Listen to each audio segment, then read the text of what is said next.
Hello everyone, आज हम पढ़ेंगे भारत निर्वाचन आयोग के बारे में।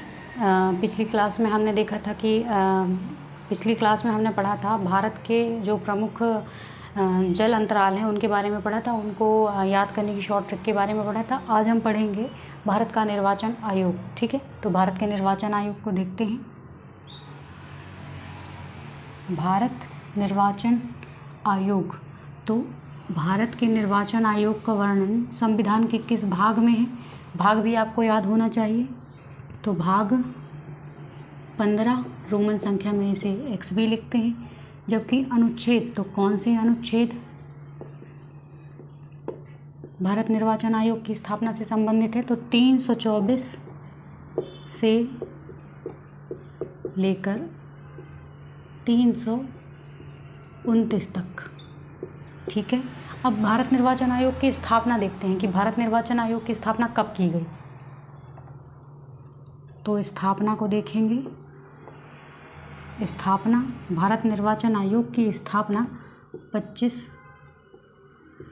जनवरी 1950 को की गई।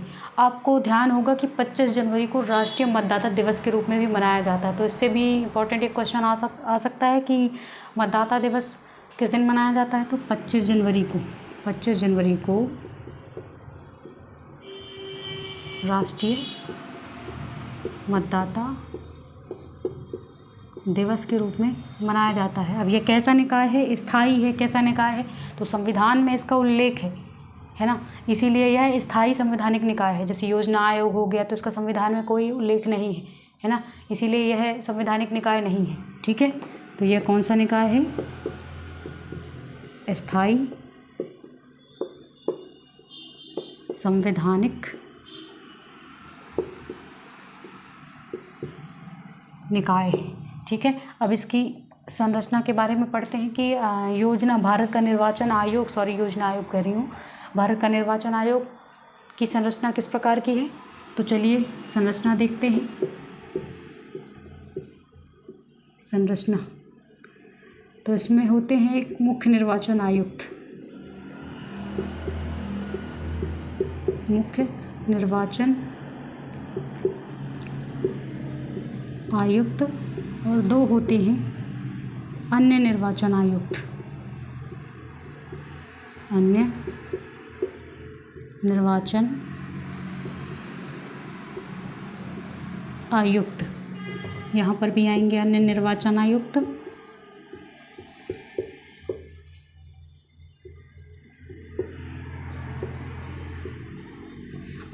अब मुख्य निर्वाचन आयुक्त को सबसे पहले देखेंगे कि मुख्य निर्वाचन आयुक्त का कार्यकाल कितने वर्ष का होता है। तो बताएंगे मुझे आप?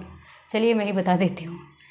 मुख्य निर्वाचन आयुक्त का जो कार्यकाल होता है,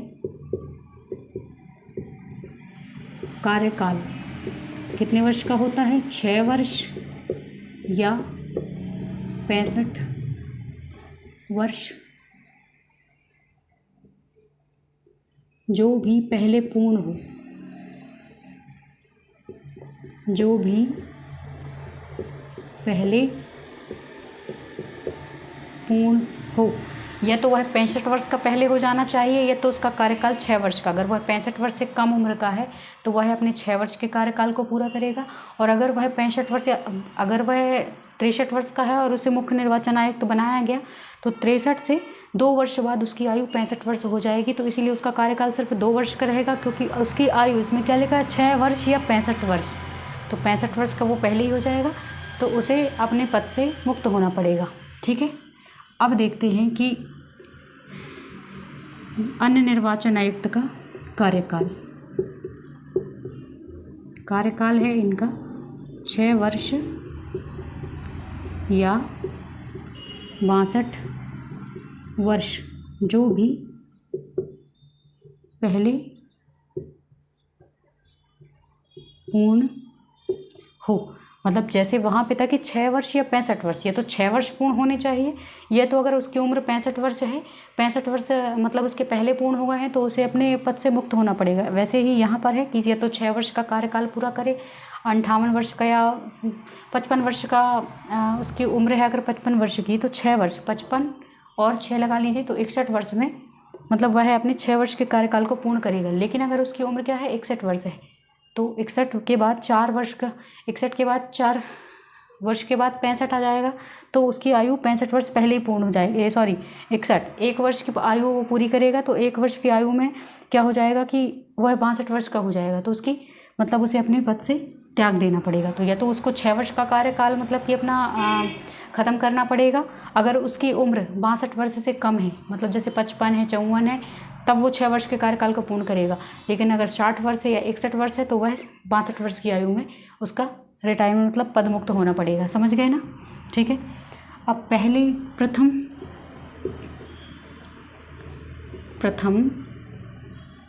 प्रथम मुख्य निर्वाचन आयुक्त कौन थे? तो सुकुमार सेन। ये पूछा जाता है कई बार MPPSC के पेपर में या अदर एग्जाम में भी आ चुका है कि प्रथम मुख्य निर्वाचन आयुक्त को बताएं कि प्रथम मुख्य निर्वाचन आयुक्त भारत के कौन थे? तो सुकुमार सेन थे। वर्तमान में कौन है? वर्तमान में है राजीव कुमार। ठीक है। अब अन्य निर्वाचन आयुक्तों की बात करते हैं, तो अन्य निर्वाचन आयुक्त वर्तमान में कौन है? तो ज्ञानेश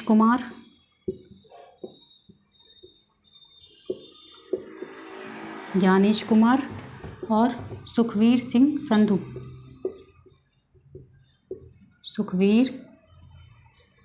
डॉक्टर सुखवीर सिंह संधू। ठीक है। तो ये योजना आयोग की संरचना हो गई। अब देखेंगे कि पद से हटाना है ना, तो पद से मुख्य निर्वाचन आयुक्त या कैसे हटाया जाता है? तो जैसे जिस प्रकार सर्वोच्च न्यायालय के न्यायाधीश को हटाने की प्रक्रिया है, उसी प्रकार से मुख्य निर्वाचन आयुक्त को भी अपने पद से हटाया जाता है। तो सर्वोच्च न्यायालय के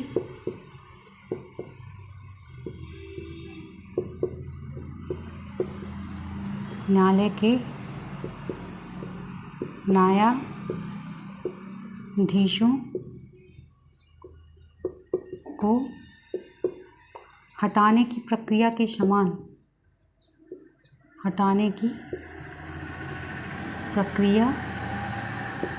के समान ही मुख्य निर्वाचन आयुक्त को हटाया जाता है। तो आज का ये हमारा वीडियो यहीं पर समाप्त होता है। भारत निर्वाचन आयोग को पढ़ा हमने।